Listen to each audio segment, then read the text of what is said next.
Welcome to the CBS Radio Mystery Theater Archives, the only YouTube channel which has the original classic episodes of the CBS Radio Mystery Theater in order with no ads. Thank you for listening, and now, enjoy the show.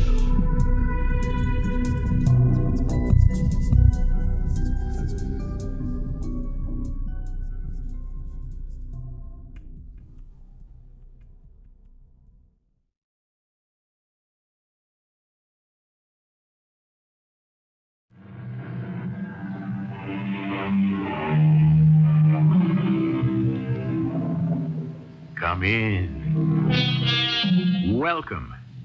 I'm E.G. Marshall. Every once and so often, I run across an account in a newspaper which is so inexplicably odd, I feel that if I could get to the bottom of it, it would make for great telling to my Mystery Theater friends. And this story fits that premise, fills that bill, and concerns a doorway between dimensions, a passageway I call the threshold. Mr. Tanner, we in our dimension, looking at you in yours, could never understand why you gave up a promising career as an atomic scientist to run a hardware store. A question of conscience, Mr. Fairley. Conscience? What is that? A very human characteristic that helps you know right from wrong. It warns us as a friend before it punishes us as a judge. Remarkable. We have no such characteristic as conscience in our world.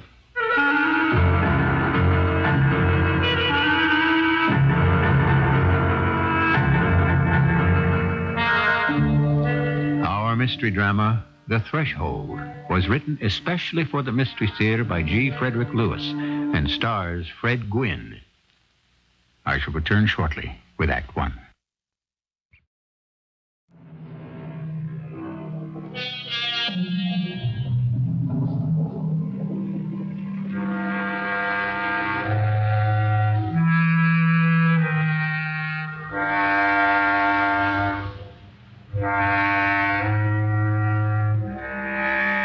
That piece in the paper I told you about? Here it is. Mercury, Montana. In a deserted mountain town near here, there are signs of life, but no signs of the living. It is reported that roads, homes, and stores are being built in the village of Dry Lake, yet no one has ever seen a human being near the place. County officials are puzzled but pleased that after 40 years as a ghost town, someone appears to be investing heavily in the area. Unquote. Mysterious? Intriguing? I thought so, too. Morning, Shane. What do you got there? Broken pickaxe? Morning, Jeff. Yeah, need a new handle. Yeah, well, put her on the counter and we'll give her a look. Yeah, I don't think I have a handle that would fit that. You need it right away? No, I think I'll wait for cooler weather before I take that hike to Granite Mountain. I don't go up the mountain just along the riverbed. Shane Boggs, are you still prospecting for gold?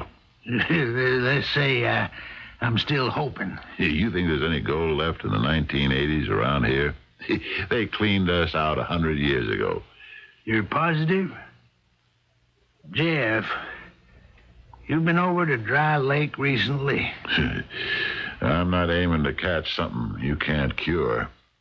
You know why anyone would want to live there? I wouldn't sell acreage in Dry Lake to my worst enemy. Who do you suppose owns that old town? We do. Yeah, I mean, our town does. Mercury. It was deeded back to us 20 years ago. Well, I heard somebody just bought some land there. A man and a woman come into the post office and talked to old Morgan, and he rented them a box for their mail, and they were living there. Why would anyone want to live in Dry Lake? It's a tombstone of a town. I figured they must be strangers, and nobody's told them about how everybody died there 40 years ago. Everybody didn't die, Shane. Only the ones who refused to move ended up dead. Are you positive people have bought land to live there? Old man Morgan told me himself. He ought to know. He's a postmaster. Yeah, well, I'm going to have a talk with him. He ought to have known better than that. Why didn't he say something? If some idiots are planning to live in Dry Lake and we let them do it, that's nothing short of murder.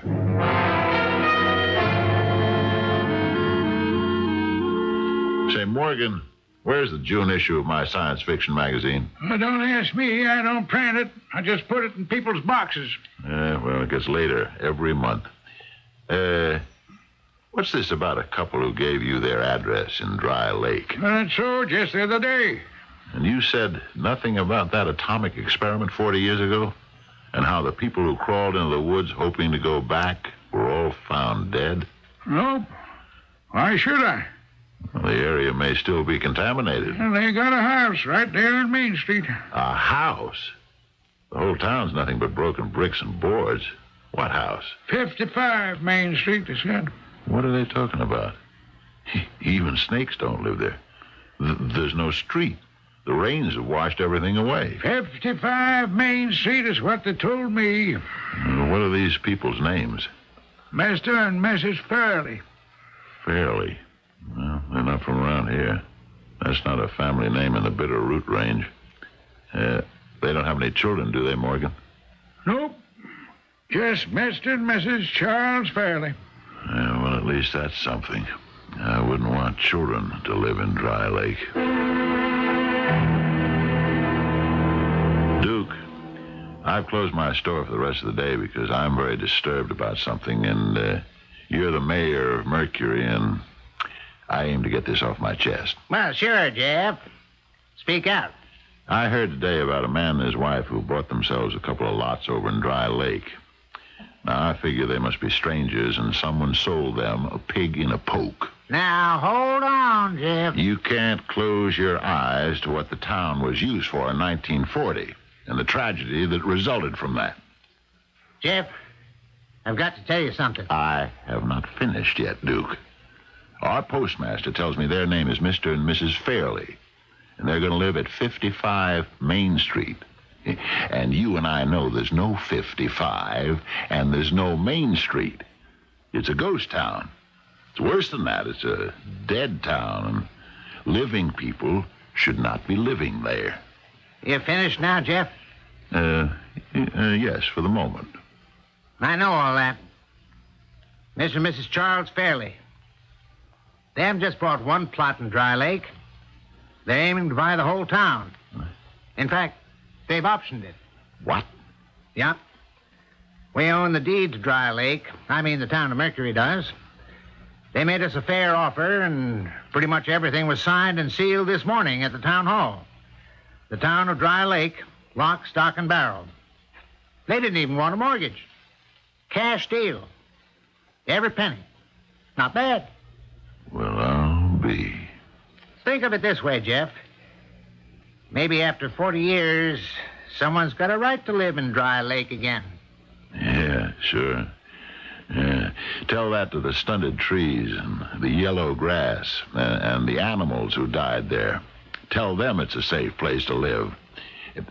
Doesn't it bother you any, Duke, to know that you've sold innocent people land in hell? Now, Jeff, you hold on there. I am not going to sit back quietly and see honest people taken advantage of just because they don't come from around here. I'm ashamed of you, Duke. And I'm ashamed to have been born and brought up here in Mercury. I never thought I'd see the day when the almighty dollar had more value than human life.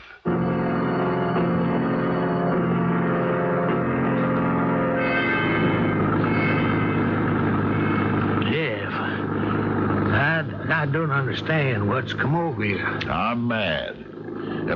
I'm mad because I'm ashamed. And that's why we're riding over to Dry Lake? I'm disgusted with the mayor of our town, selling off ruined land. May even have a residue of atomic waste on it. You don't think the Fairleys knew that? Now, could they? Of course not. Well, what you aim to do? I'm going to find them and tell them. They've been robbed, and I'm going to help them get their money back. Well, if Dry Lake is all fire dangerous, Should we be going there? Well, we're just visiting. We're not drinking the water, not eating anything grown there. Do you know what the Fairleys look like? Yeah, well, if we see a man and a woman, who else is it going to be? Say, what did I do wrong? Did I miss that turn into Lake Road? No, I wasn't looking. No, this looks okay to me. I sort of remember this road. Wait a minute. How did I wind up here? That's the second time we've passed Old Indian Rock. I know I passed it half an hour ago. How come we're right back where we were? Well, it is Old Indian Rock. Son of a gun. You distracted me, that's why. I don't know how I missed that turn off into Lake Road. I was so sure I took it.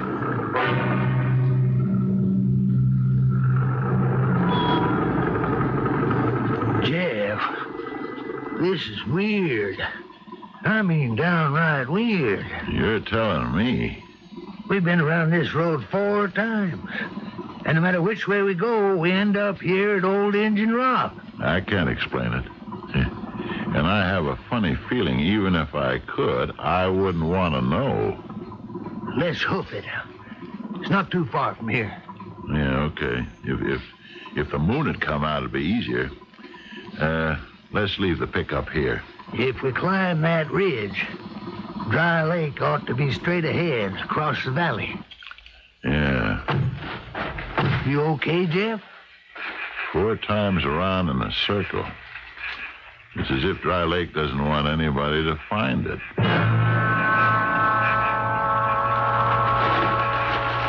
I'm following you, Jeff. Right behind you. Yeah. Funny how it all comes back to you. Moon or no moon. This is the way my father and I would hike over here. What the devil's going on down there? Can you make out if it's in Dry Lake? I don't see a thing, Jeff.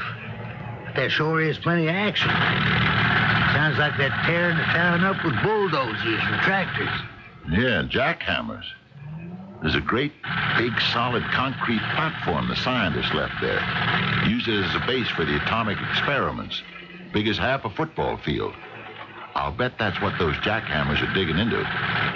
Oh, if only these clouds had passed so the moon would come out. You see any lights down there? No, not a candle. But the dark doesn't seem to stop them. Shane, look out! Which way is it coming first? It's coming from our left. The bulldozer's to my left. Jump for it, Shane. Which way? Which way? It's turning. It's heading right for us. I'm climbing up this tree. No. I can see it now. It's tearing all the trees down in front of it. Jeff, you okay? That's the scariest thing that ever happened to me. I didn't see it. Even when it was right on top of us. How come you saw it? I didn't. I thought I did because I saw all the trees being mowed down as it came this way. Gee, to hear that monster bulldozer and not see it, I don't know what's happening. Let's go home. Looking back, you Shane. Oh, my Lord. Will you look at these tracks? Like some big diesel locomotive. Looks like they're building a road. Yeah. With invisible machinery and nobody in the driver's seat. Let's call it a night and get out of here. No, wait. If we get closer, we'll see better. No, this is as close as I want to get. Yeah. All this equipment, the tractors, the dozers, trucks to carry away what they dig up. Equipment we can't even see. Where did they come from? The only road from Billings and Butte runs right by my store. It'd take a dozen tractor trailers to haul all that equipment up here. Look, can we please get out of here before I'm really ready for the loony bin?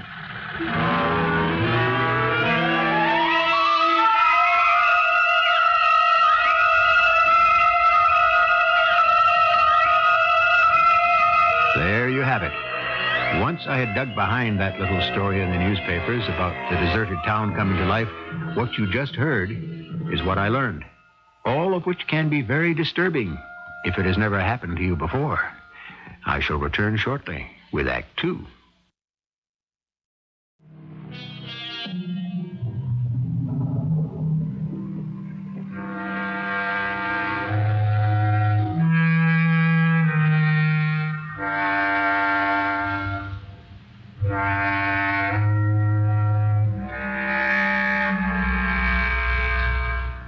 The month of June came and went, and Jeff Tanner and his friend Shane Boggs kept mum about what they'd seen from the hill overlooking the town of Dry Lake. The more each of them thought about it, the more they suspected they had been victims of some kind of hypnosis or hysteria, and neither of them could afford to be laughed at.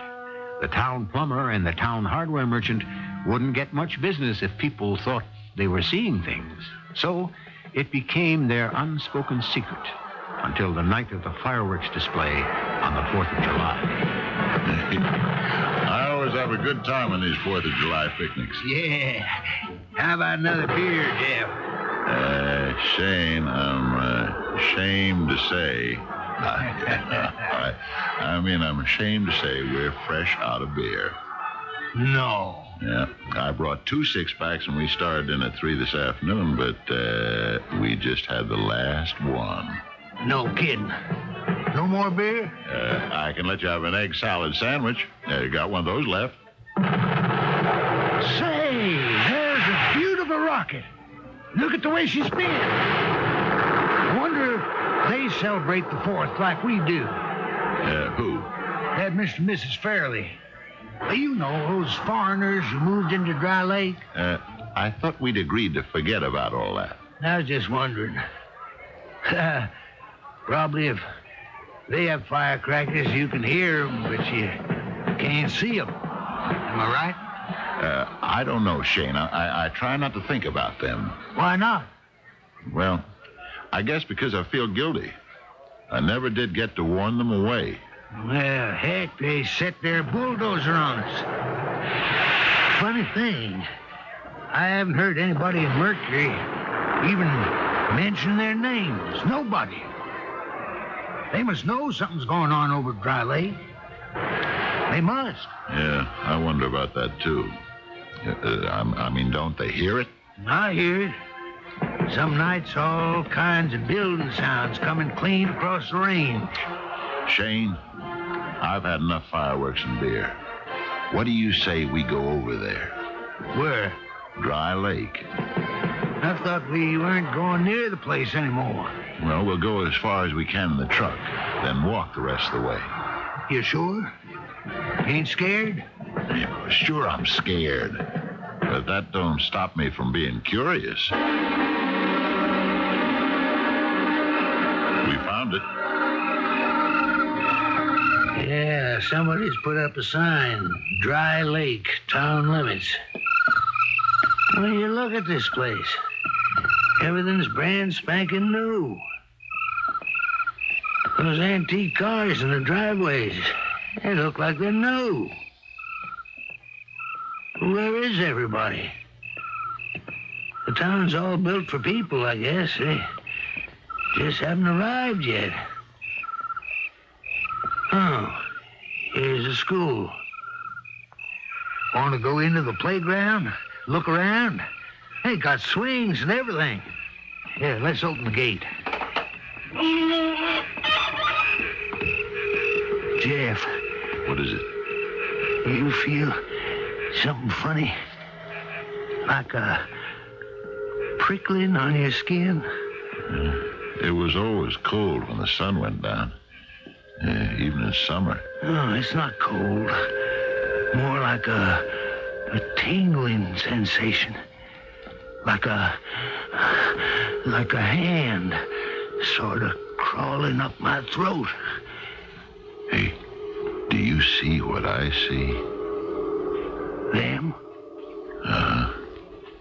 Every one of the doors to the playground have children standing in front of them. They're just standing there, watching us. turn around now, Jeff. There's one of them right behind you. Oh, well, hello, young fella. Is this your school? Well, I think he's scared. That's why he isn't saying anything. How would you like me to give you a push on the swing? Or maybe let's get on the seesaw? He just keeps looking at me. Hey, that's nice red hair you got. I used to have red hair. When I had hair. Shane, here comes the rest of them.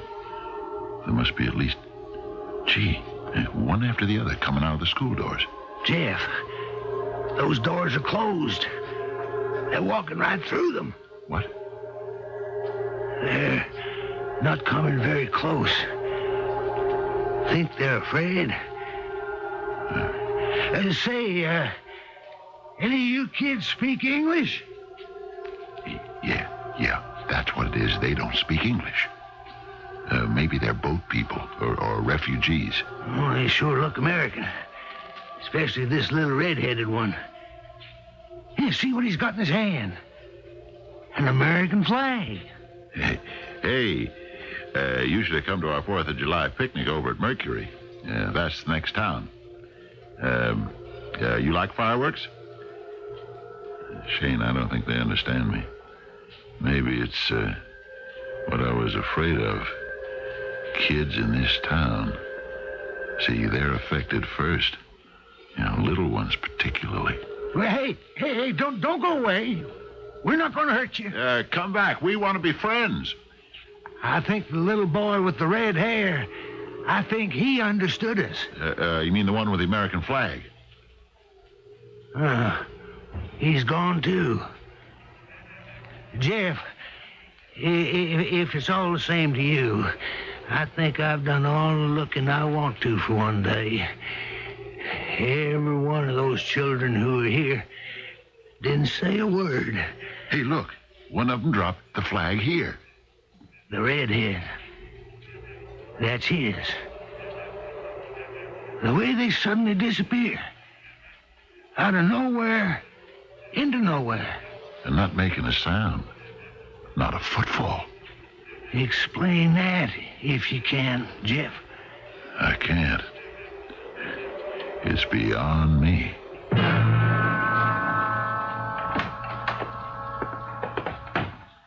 Why, Miss Dora Humphreys, what great occasion brings you to my store? My sink's stopped up. My dear lady, you take all the romance out of the hardware business. I'll have Shane Boggs stop by at your place. He'll fix your sink for you. Well, I can't afford plumber's prices. Not on a retired teacher's pension. Oh, where did you get that little American flag you have tacked up behind the counter? A little boy dropped it, and I picked it up. Oh, well, would you mind taking it off the wall and letting me look at it more closely? Of course not. It's just thumbtacked in. Oh. 1, 2, 3, 4. There you go. It's all yours, Dora. Oh. Excuse me, Dora. I got a customer. Jeff, did you get that pickaxe handle for me yet? Not yet, but you'll have it. Say, isn't that Miss Humphreys? My old school teacher? Don't tell me you use a pickaxe when you repair pipes. Shane, you arrived just in the nick. Dora's got a stopped-up sink. Jefferson persuaded me you'd do it for nothing. Oh, of course I will, Miss H. That's the least I could do. I still remember how pleased my ma was when you gave me a B+. Jefferson, this little flag, I haven't seen it in 40 years. You know that flag? And I say a dozen others, just like this one. You notice this flag has only 48 stars, so it's not a modern flag. Hawaii, Alaska bring the total of 50 states today. Dora, you said you recognized it. How is that possible? Well, when I was teaching 3rd grade part-time in Dry Lake, I got the whole class to make their own American flag for the 4th of July. I gave them the material. The red and white stripes are part of the dress I had. I cut out the stars, and each child sewed their own. Now, how a little boy dropped it when it was made back in 1940, I can't even guess. Dora, could you be mistaken? I mean, after all this time. Well, I was a very young girl. My first teaching job. Part-time here in Mercury and part-time in Dry Lake. You don't forget those things. Now, tell me, Jefferson, where was it this child dropped this flag? Well, we can't tell you that. It's not important. Oh, well, I knew those children, every one of them. I've probably taught thousands since 1940, but I always remember my first class. I can still see them parading into my class, holding their homemade flags in the air. And their faces, do you see them? Oh, very clearly. Especially little Tommy, a red-headed boy. He was always losing his flag, dropping it somewhere. Here, you can have this back, Jefferson. Tack it up. I must be off. Shane, come as soon as you can to fix my sink, will you? It's just not possible, Shane. Well, you heard what Miss H said. Does it fit the description of the child we saw in the playground? Red hair, always dropping his flag? But it doesn't add up. Her little Tommy's been dead for 40 years. Does any of it add up, Jeff? A town rebuilt to look like it did when we were children? Empty? No one except those children anywhere? No way to get there except on foot? Roads seem to be scrambled and one goes round in circles? Does any of that make sense?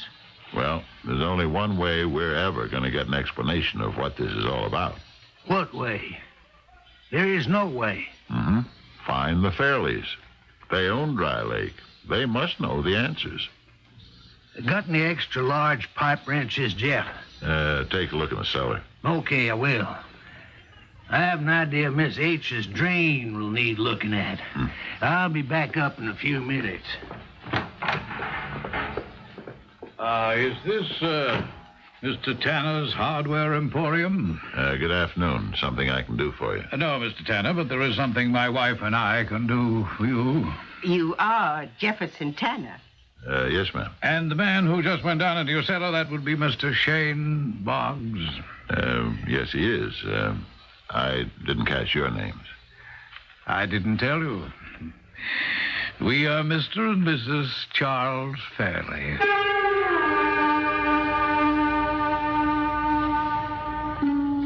When I began to investigate that little news account, I had no idea the path of discovery would be so tortuous or would lead this far. Remember the mythological bird, the phoenix, which died in its own fire and was reincarnated? Is that what we're witnessing in the town of Dry Lake? I shall return shortly with Act 3.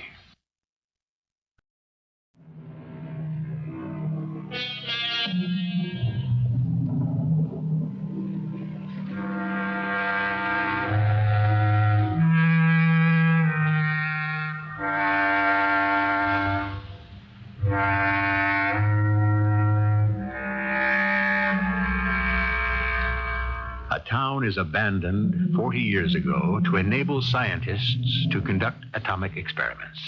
Of course, in those days, it was all top secret. Nobody fully realized the dangers. Nobody was frightened, which explains why so many families didn't relocate but hid nearby, planning to return. Later, all of the bodies were finally found. Now, today, this town is reborn at the instigation of the very couple who have just entered Jeff Tanner's hardware store. Did you say Fairley? Mr. and Mrs. Charles Fairley, who have bought the town of Dry Lake. Yes, that is us. I'm very glad to meet you. Perhaps you can clear up for me the mystery of what's going on at Dry Lake. Oh, I think we can, don't you, Mrs. Fairley? I think Mr. Tanner is just the man who would understand. And perhaps even help us. I think he could. Mr. Tanner, we'd like it very much if you could drive over to Dry Lake tonight, say at 10 o'clock your time. I have tried to drive there, Mr. Fairley, but somehow I never get there. I always seem to go around in a circle. Well, come tonight and you can drive right past the town limits down Main Street. Come to the railroad station. 10 o'clock, your time. We shall await you. I'll be there with Shane. Shane Boggs. We'd rather you came alone, Mr. Tanner. Isn't that so, dear? Yes, we would. At 10 o'clock, then, your time. Boy, that sure beats all. Got just a wrench. Yeah. What is it, Jeff? You look awful. You didn't hear or see anyone come in just now. Well, I was down in the cellar. I thought maybe when you came upstairs.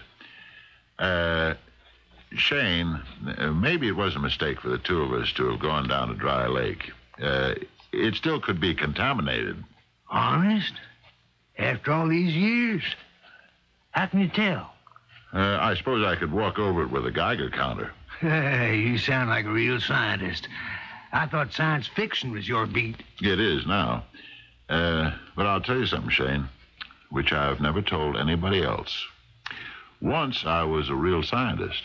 At least the makings of one. I was 20 years old. My professors and research associates would say to me, if I worked hard at it someday, I might even be awarded the Nobel Prize. You're kidding me. What were you working in? Splitting the atom. Shane, I want you to forget everything we saw at Dry Lake. And don't go back. It's for the best. There are some things we're better off not knowing. That's a very unscientific point of view, I know. But it's mine. I can never forget it, Jeff. I would rather you remembered all the good times we've had together. If you ever get around to thinking about me in the future. The good things.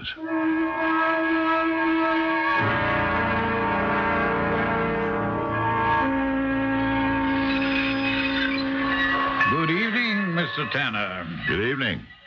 Good evening, Mrs. Fairley. You're very prompt. I've been here for half an hour enjoying myself. You have? How? Sitting on the same baggage wagon I used to sit on when I was younger, waiting for the trains to come in. Any train in particular? Well, I can think of one when I was about 20. Some friends of mine from Washington and New York and Boston, they were coming to Dry Lake for a meeting. We all had a job to do together. It was you who suggested Dry Lake would be the ideal spot to conduct the atomic experiments, wasn't it? Yes. Don't remind me. So every accidental death is on your conscience? I said don't remind me. Everything is different now. Even this little railroad station. I hear the trains pull in, but they're not really there. I can even smell the coal and steam. When I open my eyes and look down the tracks, I see nothing on the rails. No cars, no engines, no nothing. Only because you are not equipped to see reality. Well, then why do I hear the trains? Because we permit you to. Why did you want to meet with me? Because we were instructed to contact you. By who? Mr. Tanner, Mrs. Fairley, and I are emissaries. You were born in another dimension and belong there. 40 years ago, you and a number of other scientists, relatively inexperienced in the outcome of an atomic test, purchased this town to test your amateurish bomb. Unfortunately, a great many good people found themselves extinguished by gamma and digamma rays and entered our dimension. Mrs. Fairley and I have been detailed to find a way to return them to your dimension and to make certain it cannot happen again. You mean if a human being suffers death by exposure to gamma rays, he's automatically transported to your dimension? And we must put a stop to it. Every time this happens, a human dies of radiation, we have another visitor. It's getting to be an invasion. We don't die completely? No, you don't. And remember, Mr. Tanner, no matter which plane people occupy, there is only so much space. And that is the purpose of transforming Dry Lake back to what it looked like 40 years ago. To attract those who died here to return. You would call it a pilot project.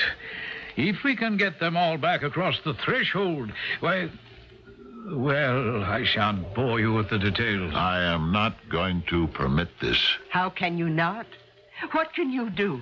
You want all those thousands who have perished from radioactivity to return here and continue their lives? Oh, no, it can't be. If I had a hand 40 years ago in the deaths of those who refused to leave Dry Lake, I am certainly not going to have a hand in bringing them back to life.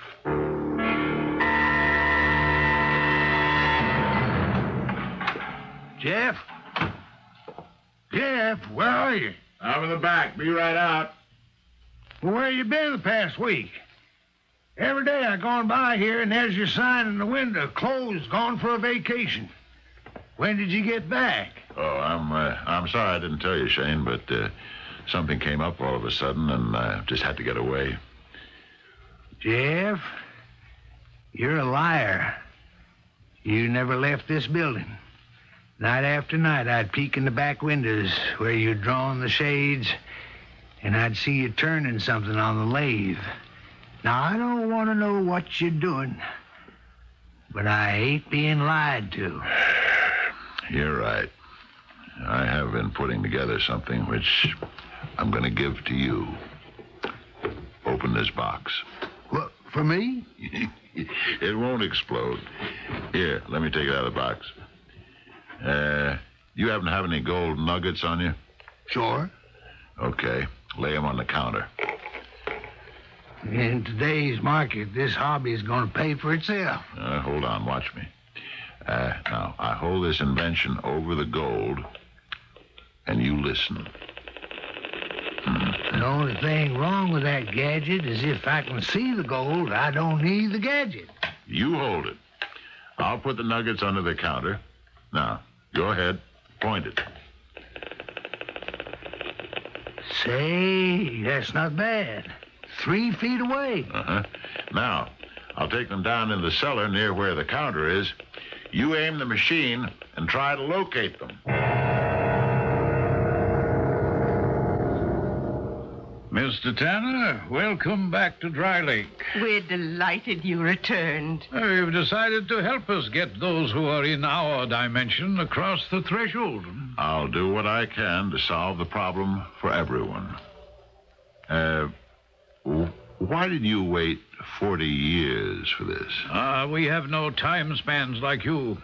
For us, time is all one. When we live forever. When we die forever. You probably wondered what's in this box that I brought. I call it the Tanner counter. I made one for a friend who used it to find gold. I made this one to reveal the unseen spirits in your dimension, who I shall be dealing with. I remove it from its box, and can you hear that? Right here with us are one or more souls in your dimension. Mrs. Fairley, would you like to hold this counter? Oh, no. I'll stand next to the two of you and listen. Well, why don't you try it, Mr. Fairley? That's right. Now point it upwards. Hold it steady. Mr. and Mrs. Fairley, we shall meet in another place.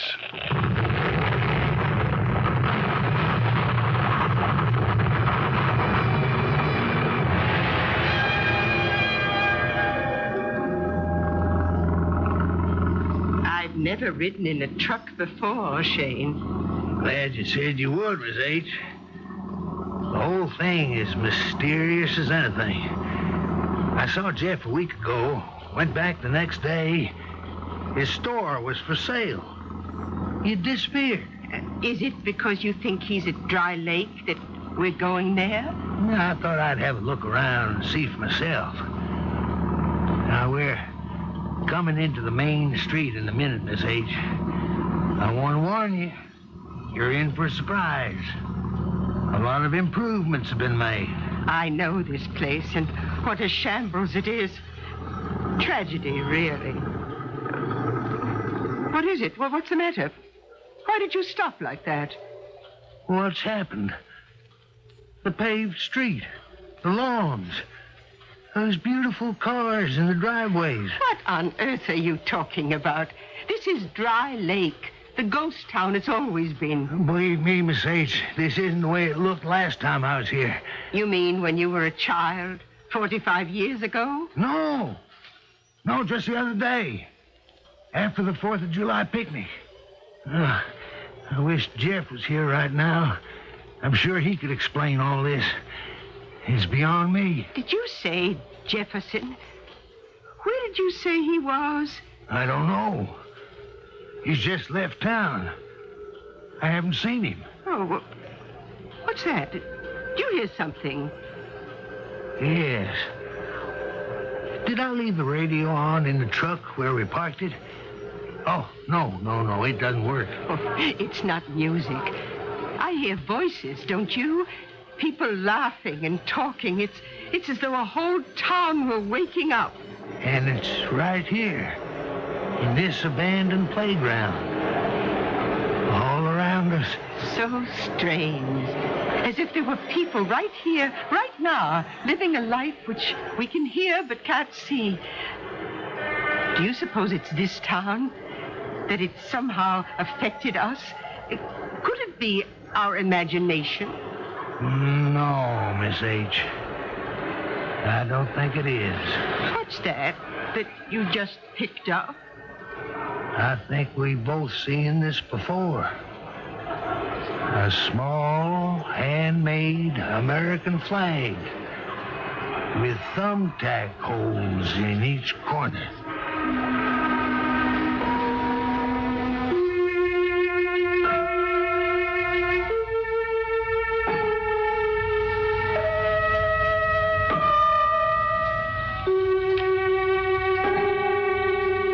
The conclusion I came to was inescapable.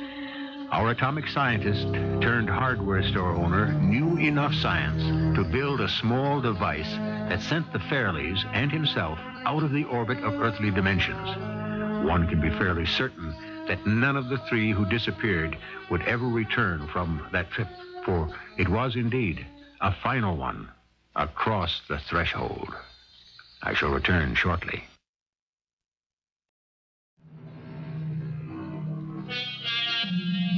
Can we ever cross the threshold into other dimensions?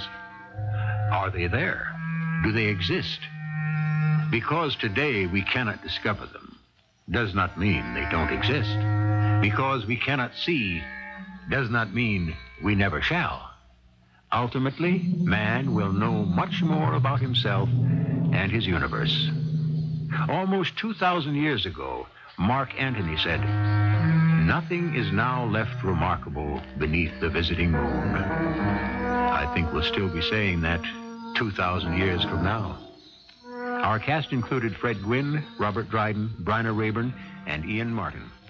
The entire production was under the direction of Hyman Brown.